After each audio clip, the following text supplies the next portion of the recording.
எனக்கு அன்பான தேவ பிள்ளைகளே, ஏன் இந்த குருத்தோலை ஞாயிறு ஒவ்வொரு வருடமும் நினைவு கூறப்படுகிறது என்பதை குறித்து தான் நாம் இன்று விரிவாக பார்க்க போகிறோம். யோவான் சுவிசேஷம் 12ஆம் அதிகாரத்தில் சொல்லப்பட்டிருக்கிற பிரகாரமாய் 12ஆம் அதிகாரம் 1ஆம் வசனத்தில் சொல்லப்பட்டிருக்க பாருங்க.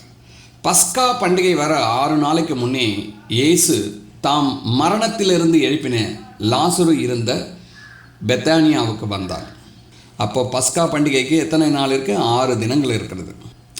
அதற்கு பிற்பாடு அங்கிருந்து அவர் எருசலேமுக்கு புறப்படுகிறார். 12ஆம் வசனத்தில் சொல்லப்பட்டிருக்கு பாருங்கள். யோவான் 12:12 மறுநாளிலே இயேசு எருசலேமுக்கு வருகிறார் என்று பண்டிகைக்கு வந்த திரளான ஜனங்கள் கேள்விப்பட்டு குருத்தோலைகளை பிடித்து கொண்டு அவருக்கு எதிர்கொண்டு போகும்படி புறப்பட்டு, ஓசன்னா, கர்த்தருடைய நாமத்தினாலே வருகிற இஸ்ரவேலின் ராஜா ஸ்தோத்தரிக்கப்பட்டவர் என்று ஆர்ப்பரித்தார்கள்.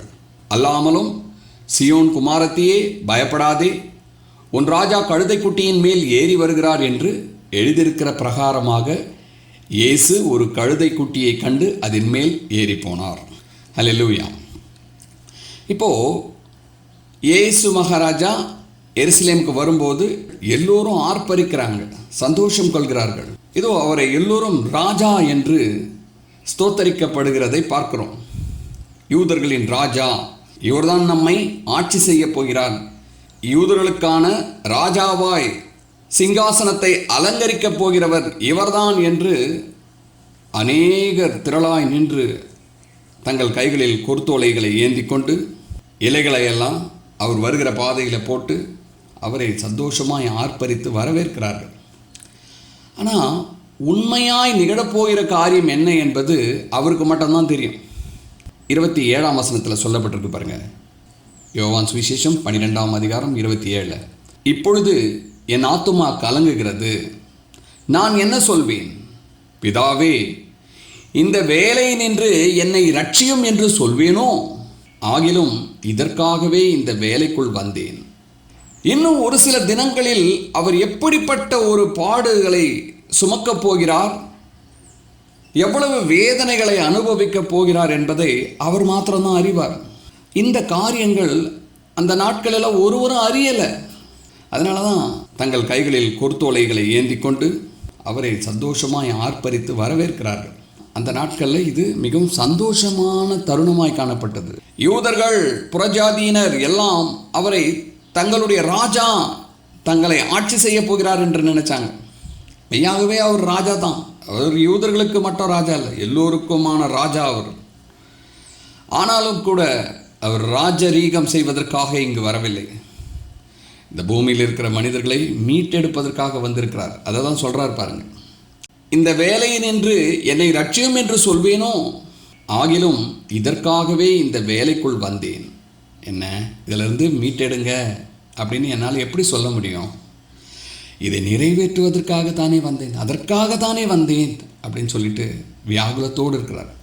ஆகவே எனக்கு அன்பான தேவ பிள்ளைகளே, இந்த குருத்தோலை ஞாயிறு என்பது அந்நாட்களில் அறியாமல் அவர்கள் மிகுந்த சந்தோஷத்தோடு ஆர்ப்பரித்து கொண்டாடப்பட்ட காரியம்.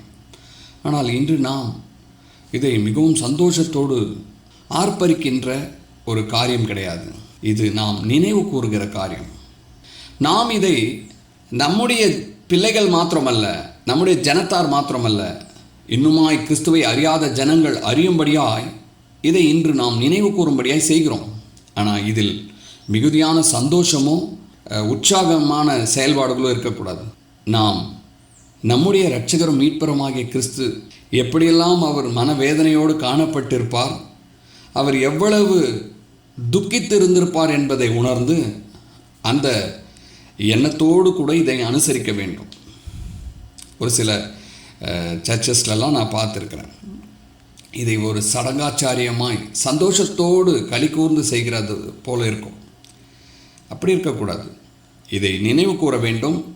எதற்காக இது நிகழ்த்தப்பட்டது, அன்று என்ன நிகழ்ந்தது, இதோ எதை குறித்து இந்த பயணம் செல்கிறது என்பதையெல்லாம் எடுத்துரைக்கிறவர்களாக நாம் இருக்கணும். பூமியில் உள்ள ஒவ்வொரு மனுஷனையும் மீட்டெடுக்கவே இந்த பூமிக்கு வந்தார் என்பதை எடுத்துரைத்து நாம் அவரை பாடி துதித்து ஆர்ப்பரித்து நாம் அதை செயல்படுத்த வேண்டுமே தவிர இது ஒரு சந்தோஷமான தருணம் அல்ல என்பதை தான் இந்த செய்தியில் நான் உங்களுக்கு எடுத்துரைக்கிறேன். ஆகவே இன்னும் ஒரு சில நாட்களே இந்த குருத்தோலைக்கு இருக்கிறது. இந்த நாட்களை நீங்கள் பிரயோஜனமாய் பயன்படுத்தி அவர் எவ்வளவாய் நம் மீது அன்பு கொண்டார் என்பதை நாம் ஒவ்வொரு தருணத்திலும் மறவாமல் இருப்போமாக. ஆமென்.